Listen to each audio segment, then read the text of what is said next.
Pak Ahmad Sirajuddin. Baik Pak. Selamat pagi Pak Martono. Semoga lekas sembuh Pak. Iya, Kayaknya kurang enak badan ini. Kalau Pak badan saya sehat, fit, ya, olahraga nggak masalah, hanya gerok saja. Oh iya, semoga lekas membaik Pak. Pak Rubianto, selamat pagi Bapak. Teman-teman selamat pagi semuanya. Baik, pada kesempatan pagi hari ini saya akan coba Pak, demonstrasi cara saya mengajar di kelas. Jadi nanti ini apa adanya sirot mengajar di kelas seperti apa. Siapa tahu setelah kegiatan pada pagi hari ini ada masukan, terus koreksi untuk perbaikan saya di kelas yang akan datang. Ini ternyata ada manfaatnya nih ke PPG. Baik, saya mulai Bapak Ibu. Sekarang ganti mode murid-murid ya. Baik, assalamualaikum warahmatullahi wabarakatuh. Selamat pagi anak-anak. Warahmatullahi wabarakatuh. Pagi Pak. Ini kurang semangat nih. Sekali lagi, assalamualaikum warahmatullahi wabarakatuh. Waalaikumsalam warahmatullahi wabarakatuh. Gitu dong. Semangat gitu loh. Ini udah pada sarapan ya. Itu Riza ada sarapan belum? Wajahnya pucat gitu. Belum Bapak. Ya udah nanti tak traktir di kantin ya. Ya belum Pak. Ya jangan semua dong. Baik, sebelum kita memulai pelajaran, saya minta ada yang memimpin doa ya. Saya minta, mohon maaf. Sebelum saya mulai, saya nanti untuk observatornya, saya minta bestie saya Pak Riza nanti untuk menjadi observator saya Pak ya. Lupa Pak tadi, maaf. Baik, saya lanjutkan anak-anak. Sebelum kita mulai, saya minta Bu Nuril, Mbak Nuril tolong dipimpin doa. Ya, siap Pak.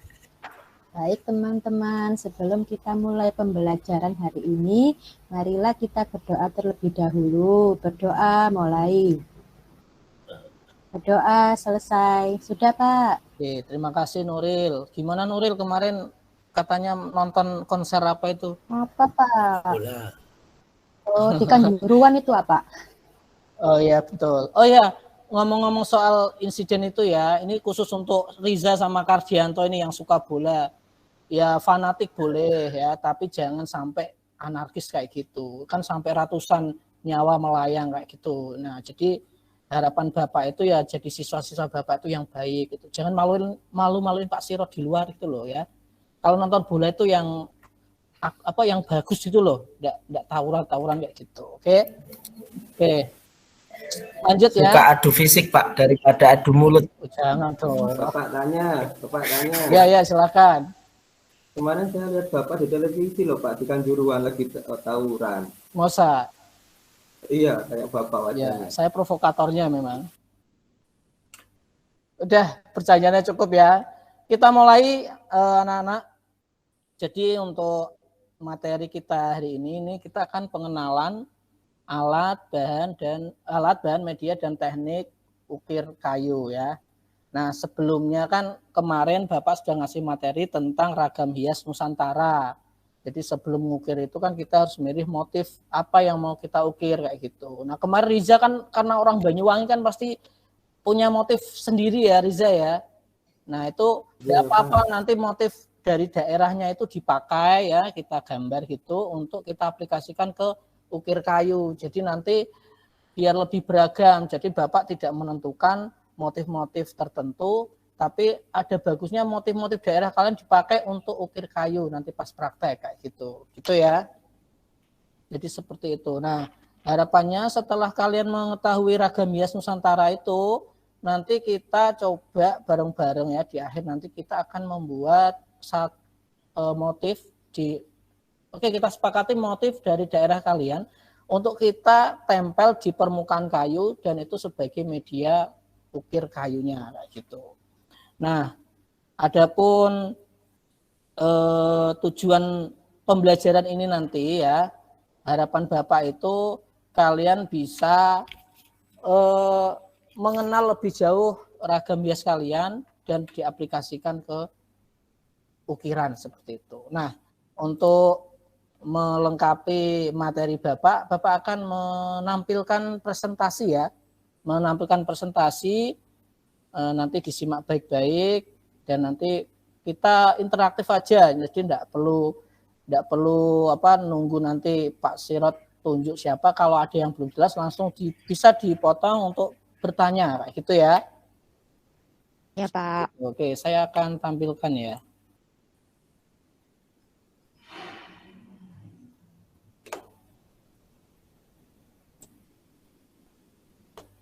Oke, sudah terlihat ya anak-anak ya. Ya, Pak. Oke. Nah, kita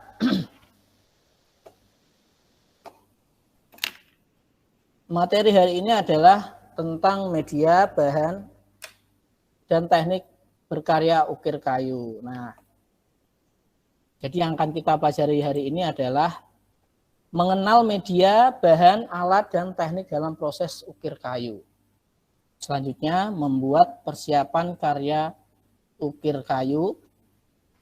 Nah, adapun tadi sudah saya singgung ya, tujuan dan manfaat pembelajarannya apa.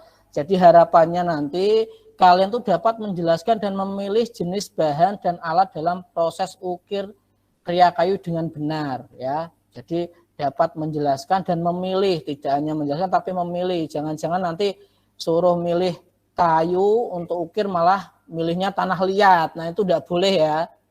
Karena ini ukir kayu bukan keramik kayak gitu. Nah, selanjutnya tujuan selanjutnya adalah siswa dapat menjelaskan dan menentukan teknik dalam proses berkarya seni ukir kayu dengan jelas. Nah, jadi ada teknik-teknik yang nanti akan Bapak sampaikan dan nantinya harusnya kalian memahami karena apa? Kalau tekniknya salah tentunya akan berkaitan dengan kualitas barang atau ukiran yang kalian buat nanti. Oke. Selanjutnya adalah media pembelajaran berkarya ukir kayu. Jadi media kita selama pembelajaran ini nanti adalah pertama alat-alat ukir kayu ya. Kedua bahan baku kayu, 3 alat tulis dan kertas, ini kurang S ya. Nah, kertas nanti untuk membuat pola dan terakhir lembar kerja peserta didik. Nah, untuk LKPD kan kemarin sudah Bapak bagikan ya. Nah, itu nanti kita bahas di akhir sekaligus nanti pembentukan kelompok untuk prakteknya kayak gitu. Oke, langsung ke intinya ya. Inti pembelajaran kita pagi ini adalah alat-alat berkarya ukir kayu. Nah, ini dia. Ada yang pernah lihat alat-alat ini enggak? Ini pada tidur ya? Lihat Pak yang atas Tukir, aja, Pak. Pak. Wah, ini kalau di Jepara ini hampir semua penduduknya punya ini. Karena ya memang rata-rata di sana berprofesi sebagai tukang ukir. Ya, jadi untuk alat ukir ini tuh dari sekian kelengkapan itu ada 20 bilah pahat bentuk penguku ya. Di pengukunya itu ada 20. Ada 10 bilah pahat bentuk penyilat. Dan 5 bilah pahat coret dan 1 ini palu ya ini ya. Kok pahat sini? Palu. Nah, palu kayu. Kenapa kayu palunya? Kira-kira ada yang bisa jawab enggak kenapa harus kayu? Enggak palu besi atau supaya tidak merusak pahatnya. Nah, betul, Kardianto itu memang ini kayaknya anaknya pengrajin ukir ini ya. Tukang pukul saja, Jangan Pak. di rumah. Bukan pengrajin ukir. Kok tukang pukul sih? Oke, tapi memang itu ya tujuannya kenapa harus palunya itu terbuat dari kayu biar tidak merusak pahat itu sendiri ya. Sampai di sini cukup jelas ya. Jadi sekilas ini alatnya, kelengkapannya seperti itu. Nah, untuk lebih detailnya kita akan melihat pertama adalah pahat penguku. Nah, kenapa dinamakan pahat penguku? Karena ya bentuknya kayak kuku kalian itu. Coba lihat kukunya kalian tuh kira-kira melengkung apa rata kan? Pasti bentuknya kuku ya kayak gitu, melengkung. Kalau ada kuku yang rata itu aneh itu. Di makeover tuh mungkin ya. Kayak gitu. Nah, jadi digunakan untuk membuat bentuk cembung atau cekung dan mengerjakan bagian ukiran yang lengkung dan melingkar. mata pahat ini berbentuk seperti kuku manusia, sedangkan ukurannya terbesar 3 cm, paling kecil 3 mm. Nah, jadi tadi ya. Nah, ini saya sertakan juga, ini cara memegangnya, ini jangan sampai salah ya. Megang pahat itu udah kayak megang pisau. Ini jangan-jangan nanti Riza itu megangnya malah sembarangan nanti. Kira gergaji kan megangnya seperti megang gergaji kayak gitu. Jadi megangnya kurang lebih seperti itu ya. Oke, selanjutnya yang kedua adalah pahat penyilat atau pahat lurus. Nah, pahat untuk membuat dasar ukiran terutama bagian yang lurus, rata, siku, tepi-tepi ukiran dan sebagainya ya. Intinya untuk bentuk-bentuk yang lurus itu memakai pahat penyilat. Bentuk pahat ini sesuai namanya itu lurus, ukuran pahat ini terbesar sama ya 3 cm. Itu lebarnya 3 cm, terkecil 2 mm. Jadi untuk megangnya kurang lebih sama ya. Jadi megang pahat kurang lebih sama tekniknya. Untuk selanjutnya adalah pahat kol atau pahat lengkung. Nah, ini beda dengan pahat penguku tadi ya. Kalau penguku itu kan lengkungannya tidak se ekstrim pahat kol. Kalau pahat kol itu lengkungannya bisa sampai setengah lingkaran ya, karena pahat ini digunakan untuk bagian yang cekung yang tidak dapat dikerjakan dengan pahat kuku. Jadi kayak buat buletan kayak gitu ya pakainya pahat kol ini ya, buletan atau bentuk-bentuk yang memang luwes kayak gitu pakainya pahat kol. Jadi untuk besarannya sendiri ukurannya itu terbesar 1,5 cm, terkecil 0,5 cm. Untuk cara memegang ya sama saja ya, tidak ada yang berbeda. Jadi kurang lebih kalau megang pahat ya seperti itulah kayak gitu. Terus ada lagi pahat pengot ya atau miring. Nah, ini istilah pengot itu ya istilah-istilah Jawa ya. Nggak tahu nanti di tempat kalian istilahnya apa kalau miring itu. Nah, pahat ini digunakan untuk membersihkan celah-celah sudut ukiran. Bentuk mata pahat ini miring, meruncing, dan tajam sebelah dengan ukuran mata pahat 0,8 sampai 2,5 cm. Jadi untuk finishing lah ya. Ibaratnya itu kalau nanti habis mahat itu kan ada bekas-bekas serat yang masih pada berdiri atau sisa-sisa serat itu kita bersihkan pakai pahat miring ini. Oke, selanjutnya pahat coret ya. Nah, namanya juga pahat coret. V ya, jadi bentuknya seperti itu. Digunakan untuk pembuatan isian, ornamen, dan coretan pada ukiran. Nah, ini untuk kayak buat detail-detail ukiran itu kan biasanya ada kayak apa alur-alur alur-alur daun kayak gitu, itu dibuatnya pakai pahat ini. Ya. Dan selanjutnya adalah palu kayu. Nah, tadi sudah saya singgung ya di depan kenapa harus kayu itu, enggak dari besi atau kita pakai pahat elektrik ya kalau ada ya. Kenapa harus kayu? Digunakan sebagai alat pemukul pahat. Palu kayu sebaiknya dibuat dari kayu yang berbahan keras, liat dan berat. Nah, keras jangan kayu nganu ya, kayu-kayu lunak. Bisa malah nancep nanti pahatnya. Jadi harus dari kayu yang keras, liat dan berat. Seperti kayu jati, kayu sawo, dan kayu cemara. Itu kan kayunya padat-padat itu. Oke. Terus selanjutnya ada batu asah. Loh Pak, kok ada batu asah tadi nggak sebutkan di awal ya.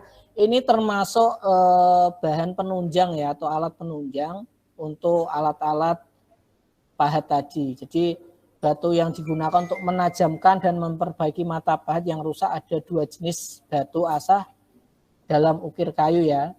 Jadi kita kenal itu batu alami dan batu buatan.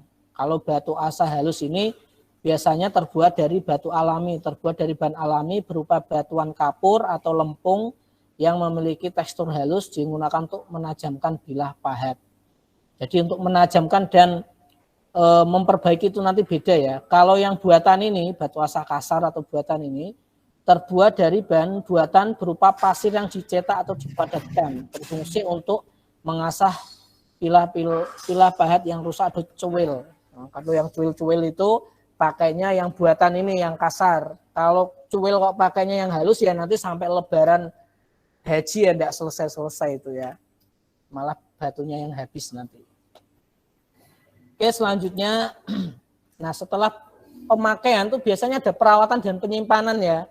Jangan hasil pakai tapi enggak bisa ngerawat dan menyimpan. Jadi selain menjaga pahat ukir selalu dalam kondisi tajam dengan rutin mengasah ya, tadi ada batu asah, membersihkan tiap bilah pahat dengan kain setiap selesai digunakan untuk menghindari dari karatan setiap bilah pahat dilap dengan kain yang dibasahi dengan oli atau minyak. Kemudian dimasukkan ke dalam kotak penyimpanan. Jadi kenapa dilapisi dengan oli atau minyak ya, atau paslin bisa juga, itu agar karena itu kan sifat besi itu kan bisa berkarat ya, kena udara, air itu bisa berkarat, maka perlu dilapisi dengan oli atau paslin. Itu setelah proses pengasahan. Jadi biar pahat kita awet, tidak karatan. Kalau karatan kan ya bisa mengakibatkan tumpul tadi. Oke. Nah, selanjutnya bahan. Nah, kita tadi udah ngomong soal alatnya, sekarang bahannya. Nah, bahannya pastinya kayu lah ya, masa bahannya mau kain kan nanti enggak dikira batik ini kayak kelasnya Bapak yang ada di apa itu Banyuwangi itu loh. Nah, kayak gitu. Jadi kayunya ini ada 3 jenis kayu yang ingin saya sampaikan ya, karena yang umum digunakan untuk memahat kayu. Memahat kayu, ukir kayu ya maksudnya. Pertama adalah kayu jati. Nah, kayu jati ini kayu yang sangat umum ya, di semua tempat ada, di semua daerah, di tempat kalian tuh pasti juga terdapat kayu jati. Bahkan perabot-perabot rumah tangga mungkin banyak kayu jati yang digunakan untuk bahannya. Kayu ini memiliki sifat tidak terlalu keras, serat yang padat, dan warna yang eksotis ya. Seperti Riza ini kan eksotis warna kulitnya ya kan. Jadi antik gitu ya. Sehingga mudah untuk dipahat dan diukir kayak gitu. Oke, selanjutnya kayu mahoni.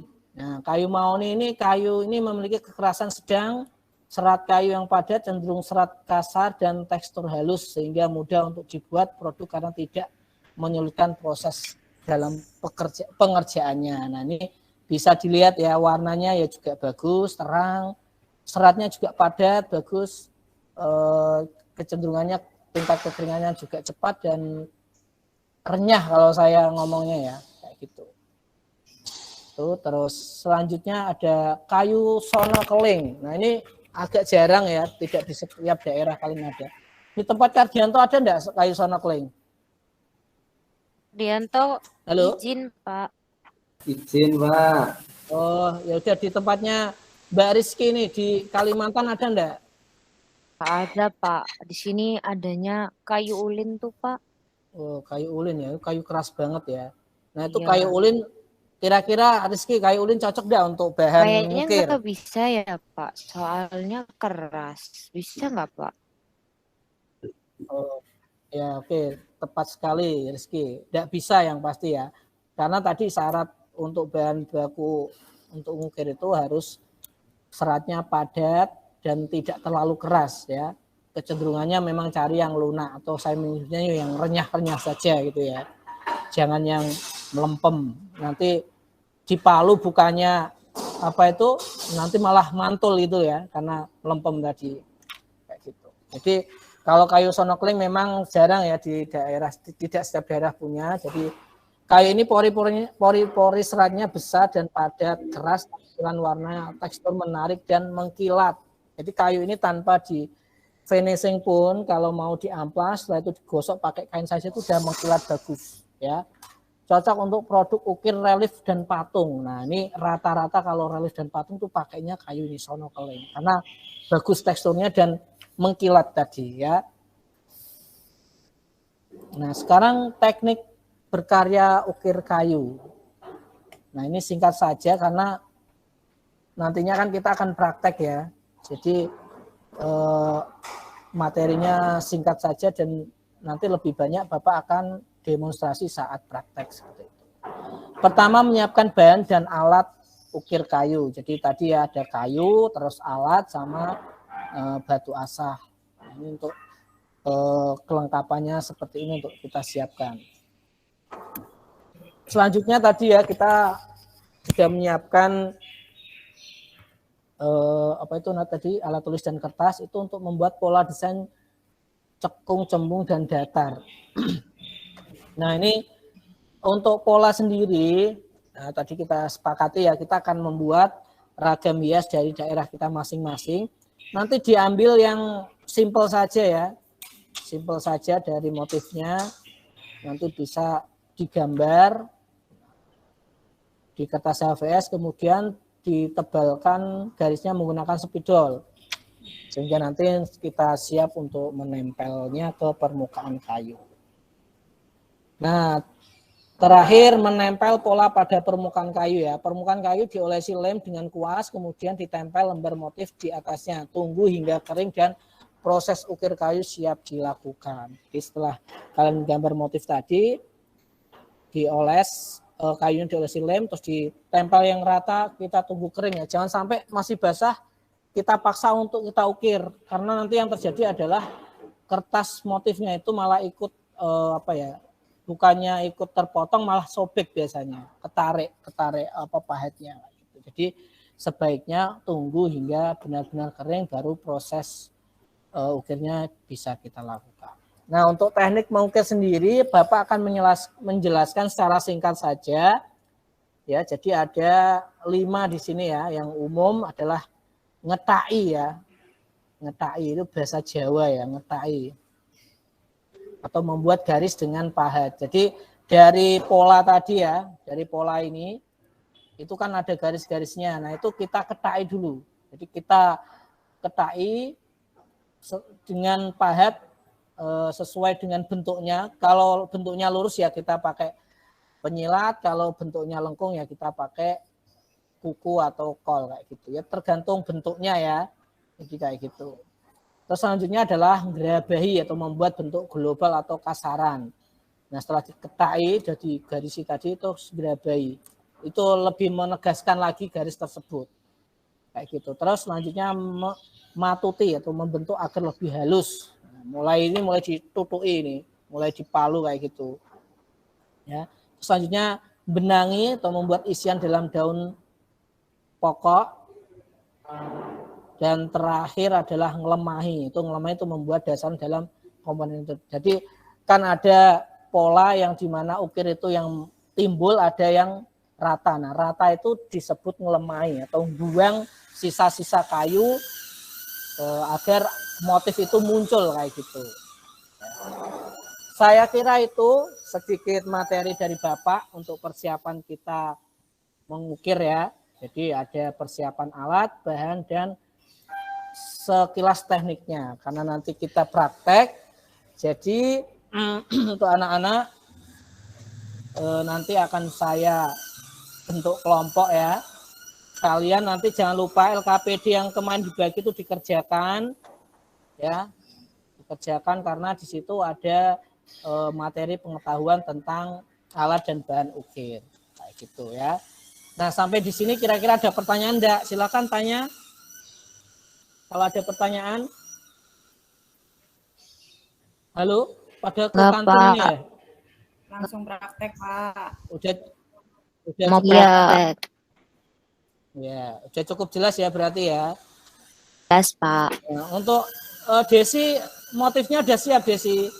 Sudah dong. Oke, nanti siap ditempel di permukaan kayu ya. Untuk yang lain segera disiapkan juga motif yang kemarin disepakati, motif daerahnya masing-masing. Nanti kita praktekkan.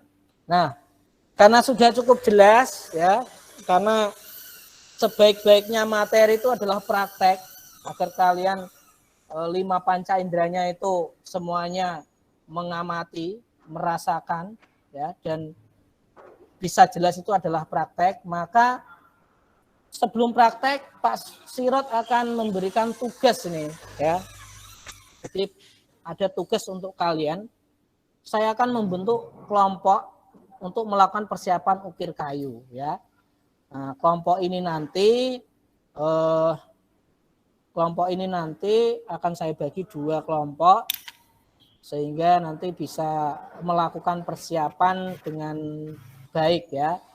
Nah, untuk persiapannya sendiri nanti meliputi memilih bahan ya, terus menyiapkan alat, membuat pola atau motif ukir dan menempel pola pada permukaan kayu. Nah, setelah semua tugas ini dilaksanakan, kita tidak langsung praktek loh ya, jangan gerusa-gerusu gitu, jangan buru-buru langsung ngambil kuahat terus ditutui itu tidak boleh. Sebelum kita ke praktek, setiap kelompok harus mempresentasikan persiapannya kayak apa. Jadi Pak Ustadz akan melihat persiapan kalian tuh kayak apa sih kayak gitu. Jangan-jangan nanti memilih bahan tadi harusnya kayu malah memilih tanah liat, itu tidak bisa ya.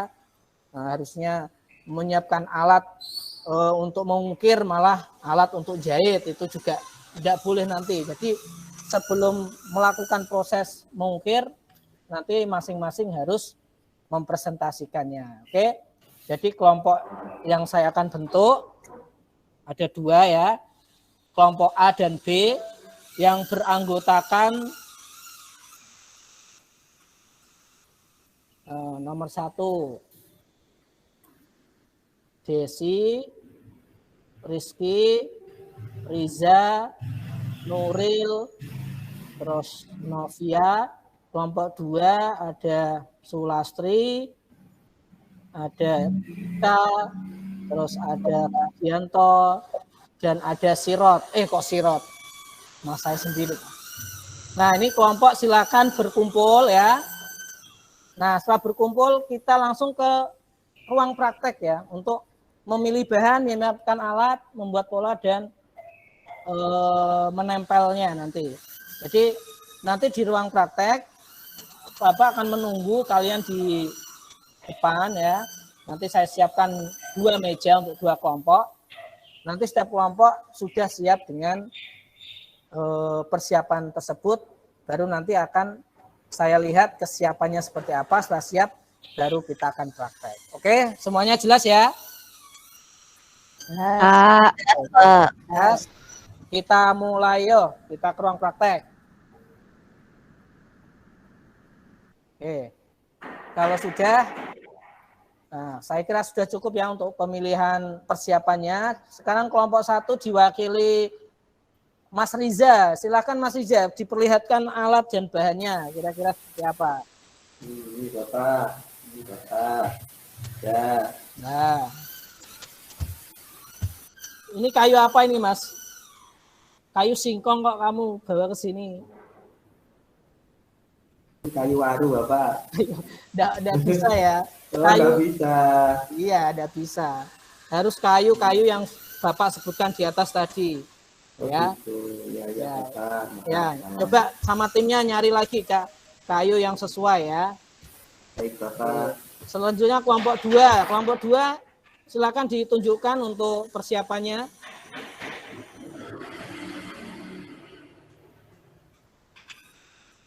Mana kelompok 2 diwakili Nuril, Mbak Nuril, silakan.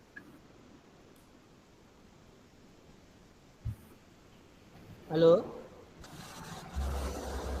Halo. Ya, diperlihatkan Mbak Nuril. Untuk bahannya, kayunya sudah siap ya? Ya. Oke, kayunya kayu sudah siap. Jambu, Pak. Kayu jambu. Jangan kayu jambu, tidak bisa. Oh. Kayunya ya. tadi ada 3 ya, jati, mauni, sama sonokeling. Dipilih. Kan itu di tempat praktek banyak. Kita kan sudah menyiapkan bahan sampai 1 truk gitu ya. Cari aja yang sesuai. Ya. Nah, baik, karena sepertinya persiapannya kurang ya, tiap kelompok ini belum, jadi saya tunggu. Nah, ini untuk materi selanjutnya ya. Saya kira materi untuk persiapan ini cukup. Materi selanjutnya adalah praktek ya. Jadi praktek mengukir kayu. Jadi saya kira untuk materi ini cukup sambil kita melihat persiapan dua kelompok ini. Jadi seperti itu. Nah, untuk pertemuan minggu depan baru saya coba evaluasi untuk persiapannya dan baru kami Pak Sel tentukan untuk kita mulai praktek atau tidak, seperti itu. Nah, dari yang saya sampaikan ini, silakan kalau ada pertanyaan, anak-anak. Nggak ada, Pak. Mau istirahat, Pak. Oh, iya ya, ini jam istirahat ya. Ini jadi tidak kondusif ini kalau jam istirahat. Wah, jadi ini oke, kalau tidak masalah kalau gitu. Kalau sudah ada yang tanya, saya kira cukup ya. Sebelum saya tutup, Bapak berharap dengan materi ini ya, materi yang kita pelajari hari ini, kalian bisa menguasai pemilihan bahan baku kayu yang bagus, terus alat-alat yang bagus juga, dengan harapan dengan alat dan bahan yang bagus menghasilkan kualitas produk yang bagus pula. Namun tidak terlepas dari teknik yang benar ya. Kalau tekniknya alatnya bagus, bahannya bagus, tekniknya salah juga sama. Nanti pasti tidak menghasilkan produk yang bagus juga. Maka saya berharap kalian bisa memperhatikan baik-baik materi ini.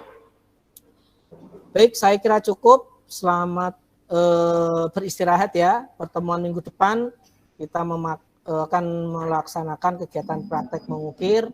Bapak harap semuanya bisa siap. Seperti itu ya. Kurang lebihnya terima kasih karena tidak ada pertanyaan. Bapak akhiri, sebelum saya akhiri silakan dipimpin doa Mas Kardianto untuk doa penutupnya, Mas. Oke, untuk mengakhiri kegiatan pembelajaran pada hari ini, marilah kita berdoa mulai. Doa selesai. Baik, terima kasih Mas Kardianto. Baik, Bapak kira cukup untuk pertemuan kali ini. Kurang lebihnya terima kasih. Wassalamualaikum warahmatullahi wabarakatuh.